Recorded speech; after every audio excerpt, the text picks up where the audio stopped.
जय हिंद दोस्तों, मैं रवि रंजन राज राजेश इंस्टीट्यूट के यूट्यूब चैनल पर आप सभी का स्वागत करते हैं। सबसे पहले आप सभी को नवरात्रा की हार्दिक हार्दिक शुभकामनाएं। आज हम लोग राज्य व्यवस्था के एक महत्वपूर्ण टॉपिक मौलिक अधिकार लेकर आए हैं, जो आपको 17वीं बीपीएससी, बिहार दरोगा, बिहार सचिवालय एवं तमाम एग्जाम के लिए महत्वपूर्ण होने वाले हैं। तो आप लोग वीडियो में अंत तक बने रहेंगे। साथ ही साथ वीडियो को ज़्यादा से ज़्यादा शेयर करें, पसंद आए तो बेल आइकन भी जरूर दबाएं। चलिए आज के पहले सवाल को देखते हैं। देखेंगे आज का पहला सवाल है।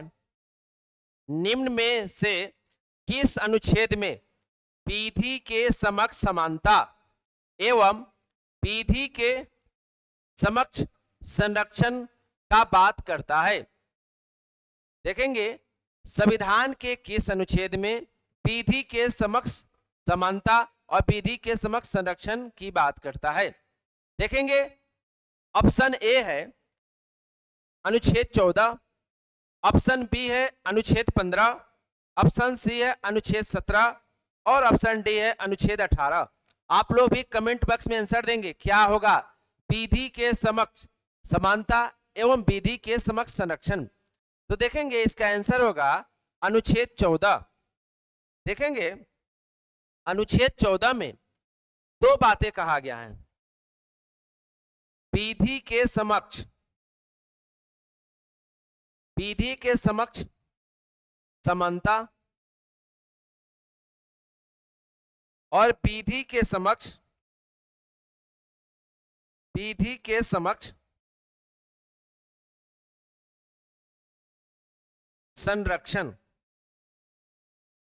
दो बातें कहा गया है। देखेंगे विधि के समक्ष जो संरक्षण है यह यूएसए से लिया गया है, अर्थात यूनाइटेड स्टेट ऑफ अमेरिका से लिया गया है, और विधि के समक्ष समानता जो है यूके से लिया गया है। देखेंगे अनुच्छेद 15 में कहा गया है कि राज्य, जन्म, जाति, धर्म, लिंग इत्यादि के आधार पर भेदभाव नहीं करेगा। अनुच्छेद 17, देखेंगे अनुच्छेद 17 में अस्पृश्यता का अंत अर्थात छुआछूत, देखेंगे छुआछूत की बात किया गया है। अस्पृश्यता का अंत यानी अनुच्छेद 17 में छुआछूत को प्रतिबंधित किया गया है। अनुच्छेद 18, देखेंगे अनुच्छेद 18 में उपाधियों का अंत, देखेंगे उपाधि जो है भारत में प्राचीन काल से टाइटल्स यानी उपाधि धारण करते थे। देखेंगे प्राचीन काल के राजा जो है एकराट, सुल्तान, सम्राट, मध्यकाल में भी मध्यकालीन शासक भी सम्राट, विभिन्न तरह की उपाधि धारण करते थे। ब्रिटिश काल में भी अंग्रेजों के द्वारा सर, नाइटहुड, विभिन्न तरह की उपाधि दिए जाते थे। इन उपाधि को, इन टाइटल को भारत के संविधान में प्रतिबंधित किया गया है, क्योंकि यह जो टाइटल था समान और विशेष को प्रदर्शित करता था, और भारत का संविधान तो राइट टू इक्वालिटी की बात करता है, समानता की बात करता है। इसलिए उपाधियों का अंत का प्रावधान अनुच्छेद 18 में किया गया है। आइए आज के दूसरे नंबर सवाल को देखते हैं। देखेंगे दूसरा नंबर सवाल आपके सामने है। संविधान के किस अनुच्छेद के अंतर्गत सिखों द्वारा कृपाण धारण करना धार्मिक स्वतंत्रता का अंत है? देखेंगे सिखों के लिए जो है, सिख के जो गुरु थे गुरु गोविंद सिंह ने सिखों के लिए कृपाण धारण करना यह अनिवार्य किया था। तो यह धार्मिक स्वतंत्रता का अंग है। इसका वर्णन किस आर्टिकल में है? तो देखेंगे ऑप्शन ए है अनुच्छेद 25, ऑप्शन बी है अनुच्छेद 26, ऑप्शन सी है अनुच्छेद 27 और ऑप्शन डी है अनुच्छेद 28। तो आप लोग भी बताएंगे कृपाण धारण करना संविधान के किस अनुच्छेद के अंतर्गत आता है? तो देखेंगे इसका आंसर हो जाएगा आर्टिकल 25। देखेंगे आर्टिकल 25 में सिखों को जो है कृपाण धारण करने का जो अधिकार दिया गया है वह उनके धार्मिक स्वतंत्रता के अंतर्गत आता है। देखेंगे अनुच्छेद 26, देखेंगे अनुच्छेद 26 में जो है धार्मिक स्वतंत्रता के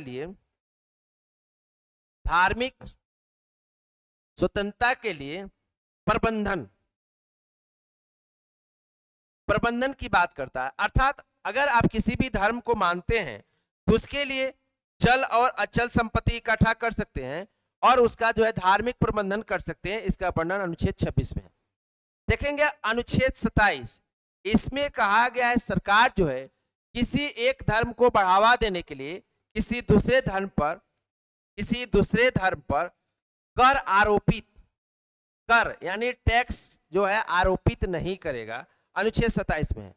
और अनुच्छेद 28 में कहा गया है कि सरकार के वित्त से संचालित होने वाले शिक्षण संस्थानों में धार्मिक शिक्षा नहीं दिया जाएगा, अनुच्छेद 28 में कहा गया।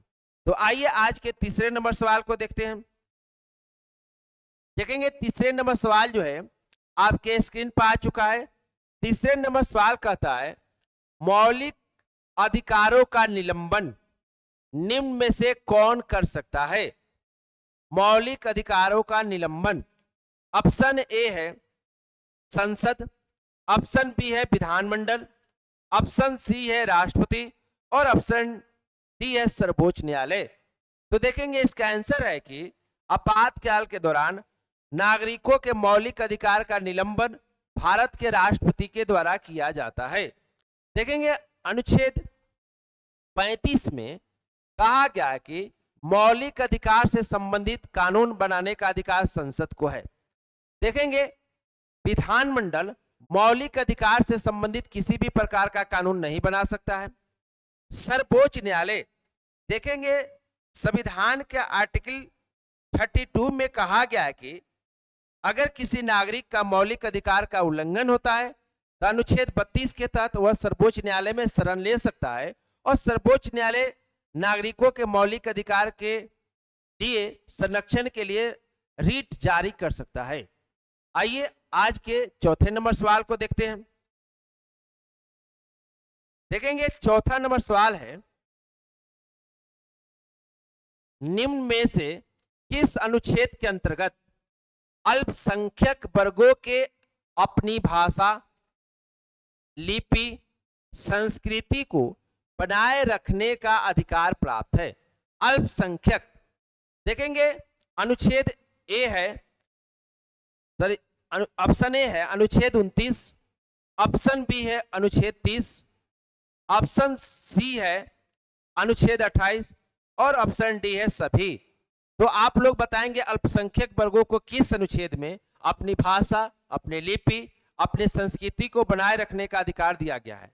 तो देखेंगे अनुच्छेद 29, संविधान के अनुच्छेद 29 और 30 में शिक्षा एवं संस्कृति के अधिकार का वर्णन किया गया है, जिसमें अनुच्छेद 28 में अल्पसंख्यक समुदाय को यह अधिकार दिया है कि वह अपने भाषा, वह अपने लिपि, वह अपने संस्कृति को बनाए रख सकता है।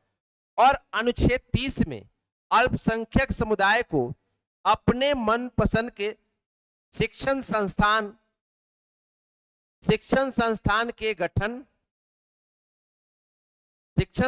के गठन एवं उसके प्रबंधन की स्वतंत्रता उसे प्रदान किया गया अल्पसंख्यक समुदाय को। देखेंगे अनुच्छेद 28 में कहा गया है कि जो सरकार के वित्त से संचालित होने वाले शिक्षण संस्थानों में धार्मिक शिक्षा नहीं दिया जाएगा। अब देखेंगे बात करते हैं अल्पसंख्यक। अल्पसंख्यक है कौन? भारत में कितने समुदाय को अल्पसंख्यक घोषित किया गया है? तो देखेंगे भारत में अल्पसंख्यक जो है मुस्लिम है, सिख है, बौद्ध है,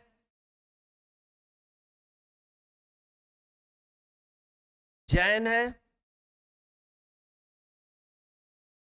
ईसाई है और पारसी है। देखेंगे भारत में इतने जो वर्ग है, धर्म है, इनको जो है अल्पसंख्यक घोषित किया गया है। और जो अल्पसंख्यक है उसमें जो जैन समुदाय है इसे लास्ट 2014 में अल्पसंख्यक घोषित किया गया था। तीन अल्पसंख्यक वर्गों को अपनी भाषा, अपने लिपि, अपने संस्कृति को बनाए रखने का अधिकार जो है अनुच्छेद 29 में दिया गया है।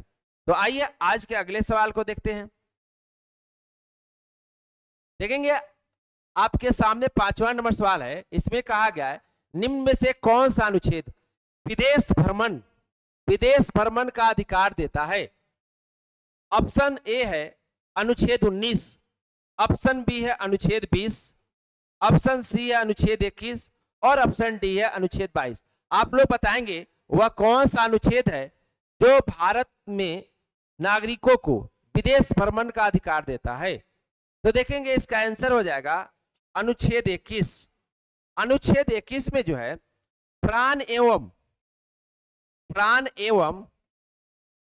दैहिक स्वतंत्रता का वर्णन किया गया है, जिसमें भौतिक एवं नैतिक सुख की बात कहा गया है। इसी अनुच्छेद को जीवन जीने की स्वतंत्रता कहते हैं, जीवन जीने की स्वतंत्रता। देखेंगे सुप्रीम कोर्ट ने मेनका गांधी बनाम भारत संघ मामले में 1978 में कहा था कि अगर कोई व्यक्ति सिर्फ उसे भौतिक सुख दिया जाता है, जब तक वह विदेश भ्रमण नहीं करेगा तब तक उसे नैतिक सुख नहीं मिलेगा। यानी विदेश भ्रमण का अधिकार अनुच्छेद 21 के तहत फंडामेंटल राइट है। देखेंगे अनुच्छेद 19, इसमें है भारत में भ्रमण करने का अधिकार, अनुच्छेद 19 में कहा गया है। देखेंगे अनुच्छेद 20, देखेंगे अनुच्छेद 20 में इसमें कहा गया दो सीधी के संबंध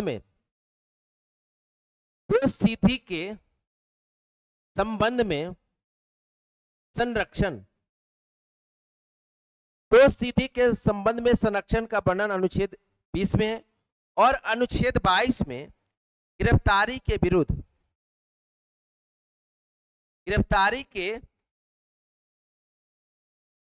विरुद्ध संरक्षण की बात बोला गया है। आइए आज के 6ठे नंबर सवाल को देखते हैं।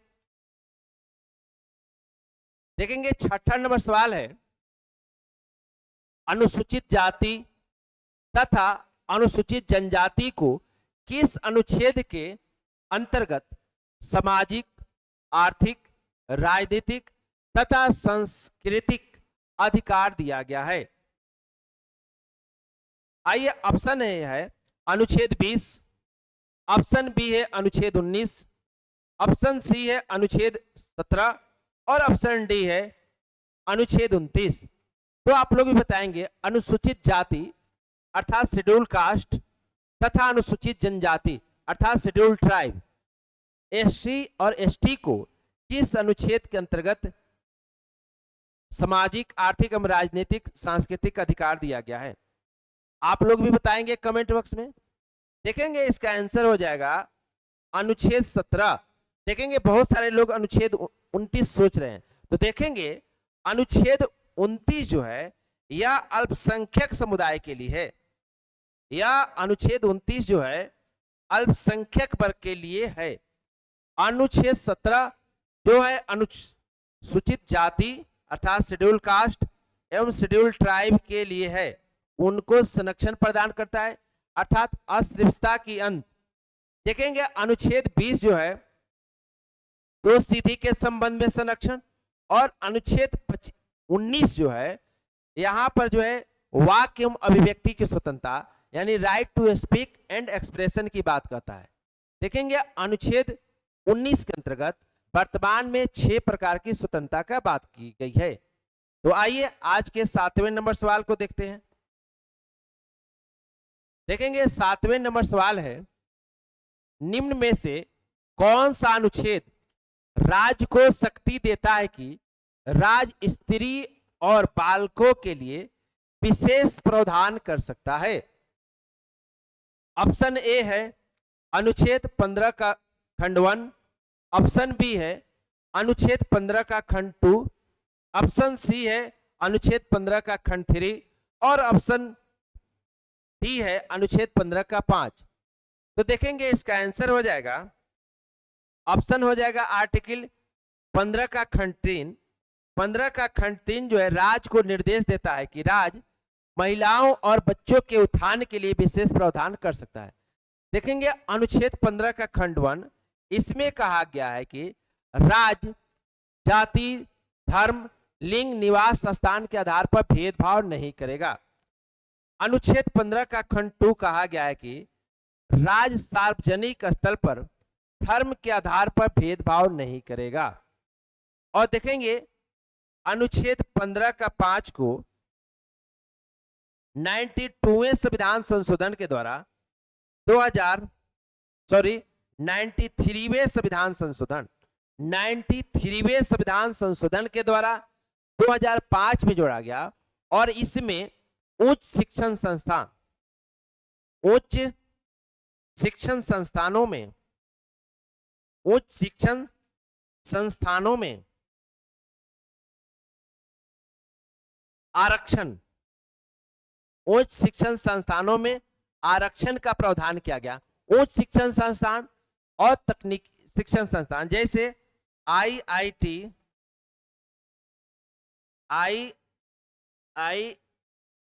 IIMS अर्थात जो है एम्स, IIM, इन सब शिक्षण संस्थानों में जो है आरक्षण का प्रावधान किया गया है नामांकन में, आर्टिकल 15 का 5। और देखेंगे आर्टिकल 15 का जो 6 है इसे जो है 124वें अमेंडमेंट के द्वारा इसे जोड़ा गया 2019 में। देखेंगे 124वें संविधान संशोधन के द्वारा 2019 में आर्टिकल 15 का 6 जोड़ा गया और शिक्षण संस्थानों में EWS को 10% आरक्षण दिया गया। देखेंगे यह आरक्षण की जो हम बात कर रहे हैं अनुच्छेद 15 के 5 के तहत या अनुच्छेद 15 के 6 के तहत, यह आरक्षण नामांकन में आरक्षण है शिक्षण संस्थानों में, न कि नौकरी में। अगर नौकरी में आरक्षण की बात करता है तो उसका वर्णन अनुच्छेद 16 में किया गया। आइए आज के 8वें नंबर सवाल को देखते हैं। देखेंगे 8वें नंबर सवाल है, निम्न में से कांग्रेस के किस अधिवेशन में मौलिक अधिकार की मांग की गई? कांग्रेस के किस अधिवेशन में मौलिक अधिकार की मांग की गई? ऑप्शन ए है कलकत्ता अधिवेशन 1906, ऑप्शन बी है लाहौर अधिवेशन 1929, ऑप्शन सी है कराची अधिवेशन 1931 और ऑप्शन डी है मद्रास अधिवेशन 1927। तो आप लोग भी बताएंगे कांग्रेस के किस अधिवेशन में मौलिक अधिकार की मांग की गई? तो देखेंगे इसका आंसर हो जाएगा कराची अधिवेशन 1931। देखेंगे कराची अधिवेशन 1931 जिसकी अध्यक्षता सरदार वल्लभ भाई पटेल ने किए थे, इसमें मौलिक अधिकार की मांग की गई थी। देखेंगे 1906 कलकत्ता अधिवेशन, देखेंगे कलकत्ता अधिवेशन में पहली बार स्वराज शब्द की चर्चा की गई। कलकत्ता अधिवेशन 1906 में पहली बार स्वराज शब्द की चर्चा की गई।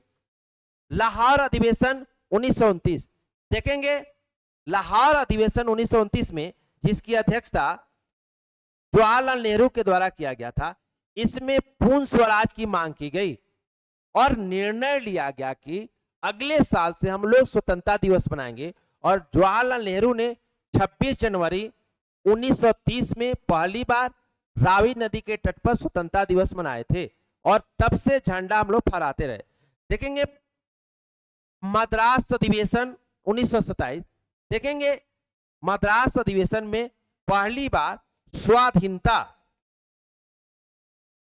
स्वाधीनता की चर्चा की गई। तो ध्यान रखेंगे इंपॉर्टेंट है, पहली बार स्वराज की चर्चा कलकत्ता अधिवेशन 1906, देखेंगे पूर्ण स्वराज की चर्चा लाहौर अधिवेशन 1929, मौलिक अधिकार की मांग 1931 कराची अधिवेशन और स्वाधीनता की बात मद्रास अधिवेशन 1927। आइए आज के 8वें नंबर सवाल को देखते हैं। भारत के मूल संविधान में कुल कितने मौलिक अधिकार का उपबंध है? देखेंगे यहां पर कर रहा है मूल संविधान में, यानी जब भारत का संविधान बनके तैयार हुआ उस समय कितने मौलिक अधिकार थे? ऑप्शन ए है 6, ऑप्शन बी है 7, ऑप्शन सी है 10 और ऑप्शन डी है 11। तो आप लोग बताएंगे मूल संविधान में कितने मौलिक अधिकार थे? तो देखेंगे मूल संविधान में 7 मौलिक अधिकार थे, लेकिन वर्तमान में कितने हैं? तो 6 मौलिक अधिकार हैं। तो देखेंगे 7 मौलिक अधिकार कौन कौन थे? देखेंगे समानता का अधिकार, समानता का अधिकार। देखेंगे इसका वर्णन जो है आर्टिकल 14 से लेकर 18 तक किया गया है। एक है स्वतंत्रता का अधिकार, स्वतंत्रता का अधिकार। देखेंगे इसका वर्णन जो है अनुच्छेद 18 से लेकर 22 तक है। शोषण के विरोध अधिकार, शोषण के विरुद्ध। देखेंगे इसका वर्णन जो है आर्टिकल 23-24। देखेंगे धार्मिक स्वतंत्रता का अधिकार, धार्मिक स्वतंत्रता का अधिकार का वर्णन आर्टिकल 25 से लेकर 28 तक है। शिक्षा एवं संस्कृति, शिक्षा एवं संस्कृति।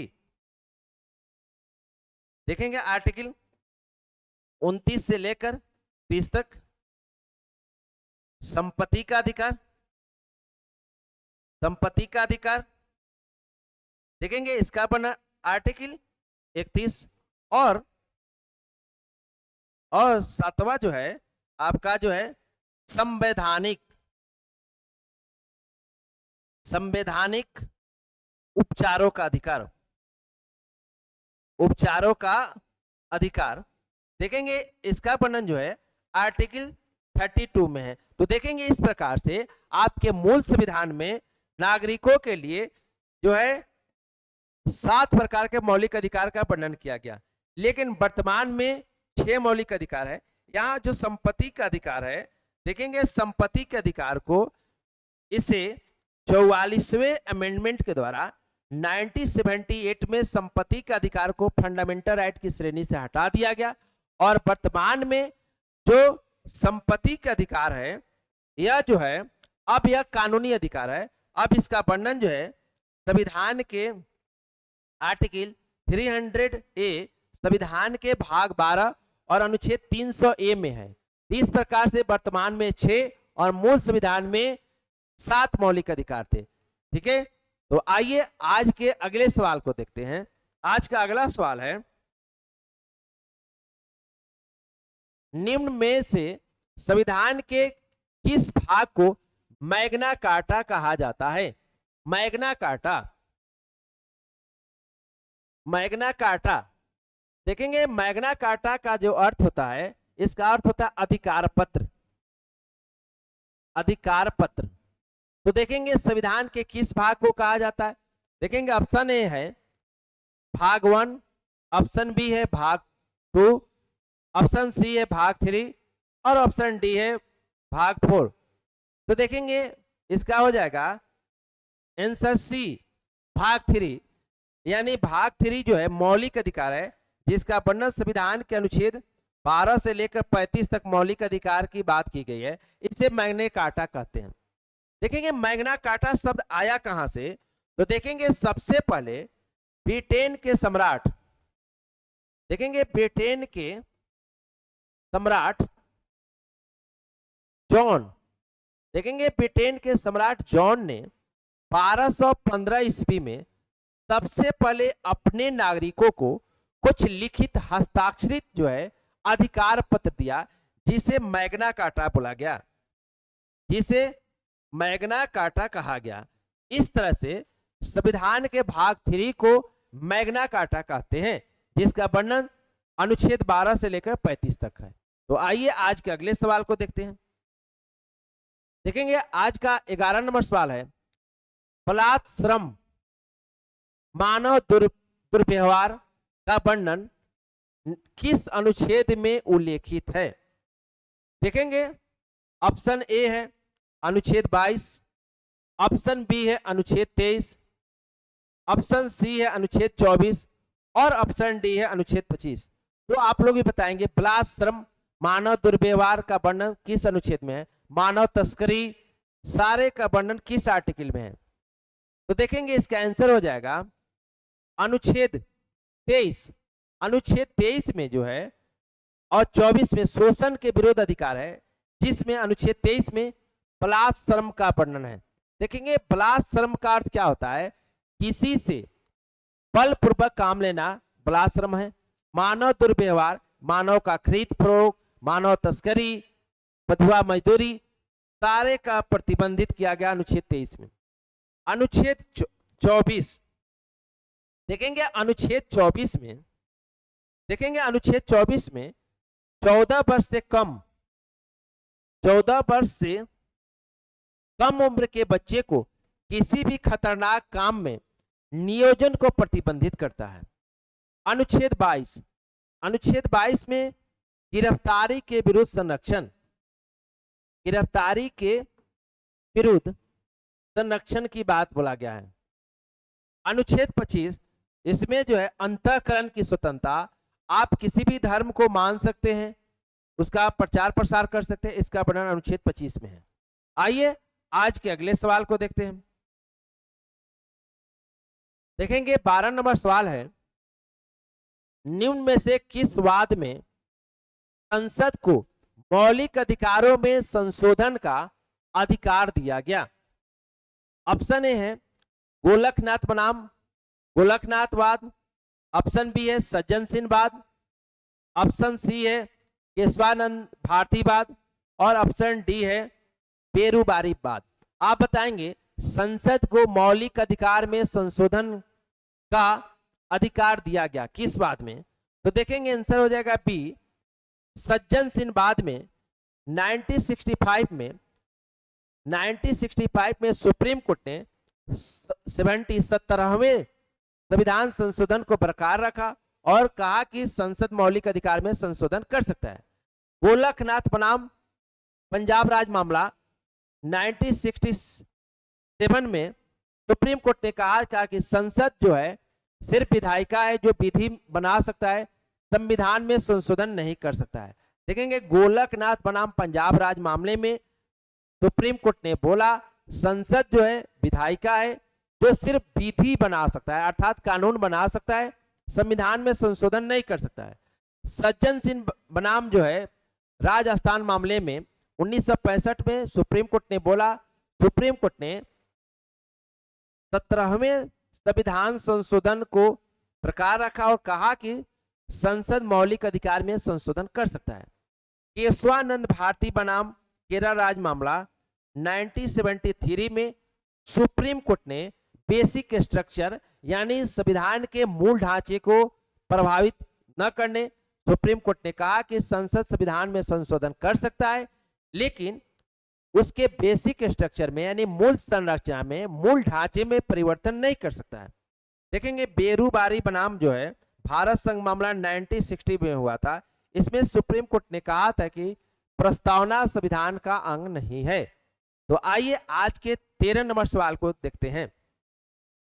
देखेंगे 13 नंबर सवाल है, सशस्त्र विद्रोह के आधार पर घोषित आपातकाल के दौरान निम्न मौलिक अधिकार स्वतः निलंबित नहीं होता है, स्वतः निलंबित नहीं होता है।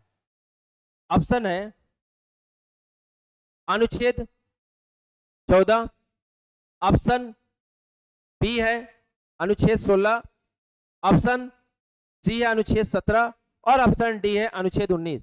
देखेंगे कर सशस्त्र विद्रोह के आधार पर घोषित आपातकाल के दौरान निम्न में से कौन सा मौलिक अधिकार स्वतः निलंबित नहीं होता है? तो देखेंगे इसका आंसर हो जाएगा अनुच्छेद 19, अनुच्छेद 19 हो जाएगा। देखेंगे आर्टिकल 352 के तहत राष्ट्रीय आपातकाल के दौरान, राष्ट्रीय आपातकाल के दौरान नागरिकों के मौलिक अधिकार, आपातकाल के दौरान नागरिकों के मौलिक अधिकार निलंबित हो जाते हैं। लेकिन देखेंगे राष्ट्रीय आपात 3 तरह से होते हैं, एक होता है युद्ध, एक होता है बाह्य आक्रमण, बाह्य आक्रमण और एक होता है सशस्त्र विद्रोह।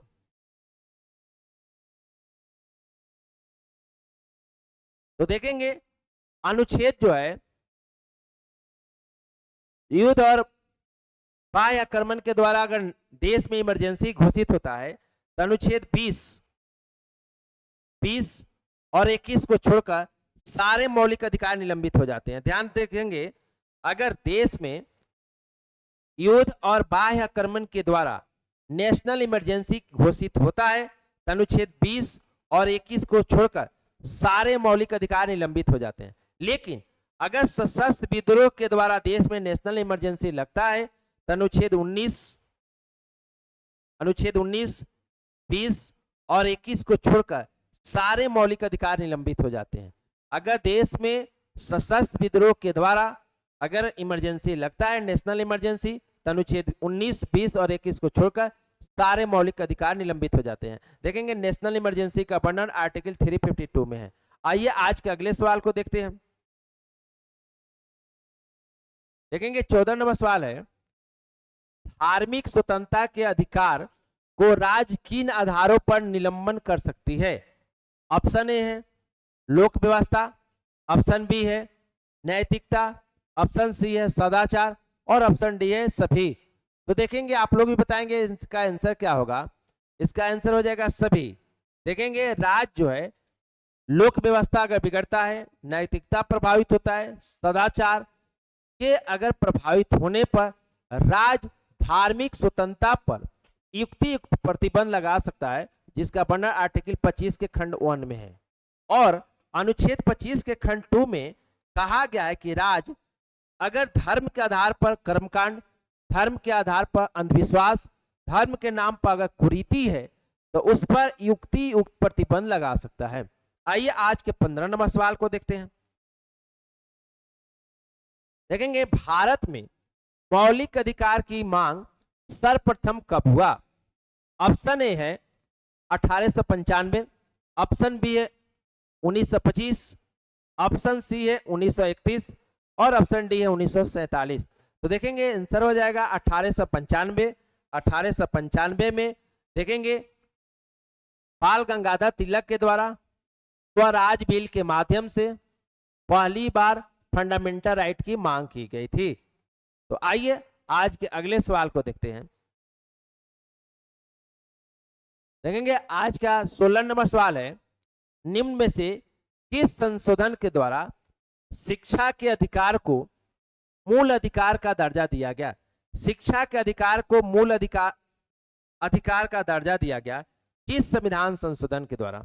ऑप्शन ए है 42वें संशोधन, ऑप्शन बी है 44वें संशोधन, ऑप्शन सी है 86वें संशोधन और ऑप्शन डी है 93वें संशोधन। तो देखेंगे इसका आंसर हो जाएगा 86वें संविधान संशोधन के द्वारा 2002 में शिक्षा के अधिकार को मौलिक अधिकार बनाया गया और इसको आर्टिकल 21(1) के अंतर्गत जोड़ा गया, जिसमें 6 से 14 वर्ष के बच्चे को अनिवार्य एवं निःशुल्क शिक्षा दिया जाएगा। देखेंगे 42वां संविधान संशोधन 1976 में, जिसे मिनी संविधान संशोधन कहते हैं, इस संविधान संशोधन के द्वारा संसद के कार्यकाल को भी 5 वर्ष से बढ़ाकर 6 वर्ष कर दिया गया। इस संशोधन के द्वारा राष्ट्रपति को संसद के द्वारा पारित विधेयक को अनुमति देने के लिए बात किया गया था। देखेंगे 44वें संविधान संशोधन के द्वारा 1978 में संपत्ति के अधिकार को मौलिक अधिकार की श्रेणी से हटाकर कानूनी अधिकार बना दिया गया। 44वें संविधान संशोधन के द्वारा पुनः संसद के कार्यकाल को 6 वर्ष से 5 वर्ष कर दिया गया। 93वें संविधान संशोधन के द्वारा 2005 में आर्टिकल 15 का खंड 5 जोड़ा गया और उच्च शिक्षण संस्थानों में, निजी शिक्षण संस्थानों में नामांकन में आरक्षण का प्रावधान किया गया। आइए आज के 17 नंबर सवाल को देखते हैं। देखेंगे संविधान का कौन सा अनुच्छेद दोषसिद्धि के संबंध में अभियुक्तों को दोहरे दंड एवं स्व अभिशासन से संरक्षण प्रदान करता है? किस अनुच्छेद में दोषसिद्धि के संबंध में? ऑप्शन ए है अनुच्छेद 19, ऑप्शन बी है अनुच्छेद 22, ऑप्शन सी है अनुच्छेद 21 और ऑप्शन डी है अनुच्छेद 20। तो देखेंगे दोषसिद्धि के संबंध में, तो इसका आंसर हो जाएगा डी अनुच्छेद 20। देखेंगे अनुच्छेद 20 में नागरिकों को दोषसिद्धि के संबंध में संरक्षण की बात बोला गया है और इसमें 3 बातें कहा गया है। देखेंगे कहा गया है कार्योत्तर विधि से संरक्षण, कार्योत्तर विधि से संरक्षण, कार्योत्तर विधि से संरक्षण। देखेंगे दूसरा कहा गया, दूसरा पॉइंट है दोहरे दंड से मुक्ति, दंड से मुक्ति। और तीसरा बोला गया आत्म अभिश्वसन, आत्म अभिश्वसन।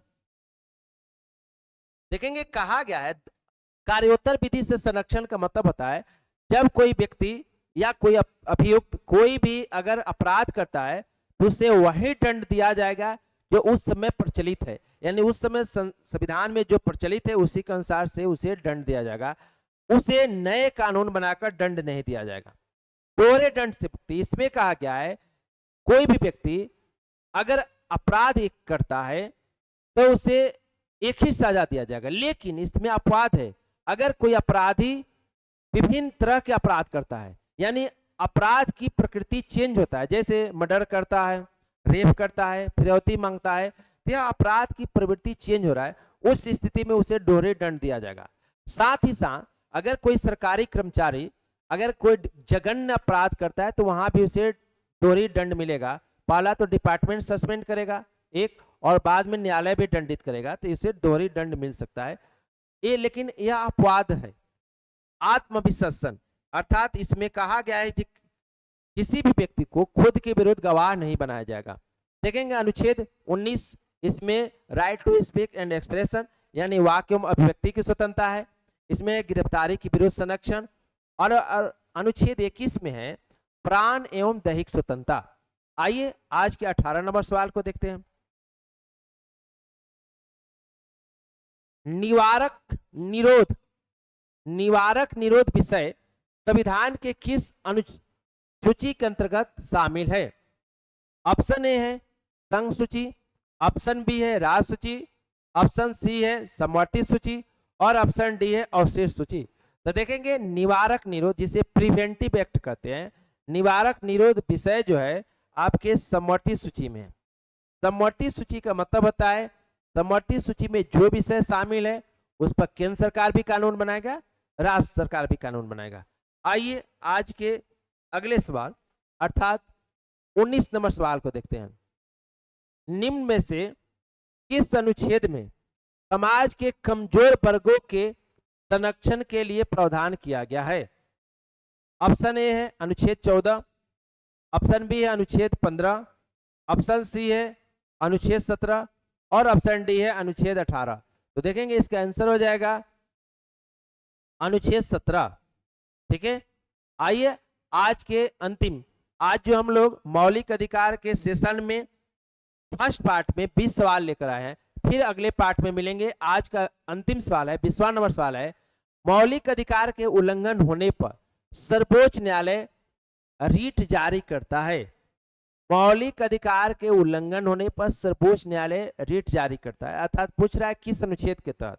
देखेंगे ऑप्शन ए है अनुच्छेद 32, ऑप्शन बी है अनुच्छेद 213, ऑप्शन सी है अनुच्छेद 226 और ऑप्शन डी है अनुच्छेद जो है ऑप्शन ए और बी जो है दोनों ए और सी।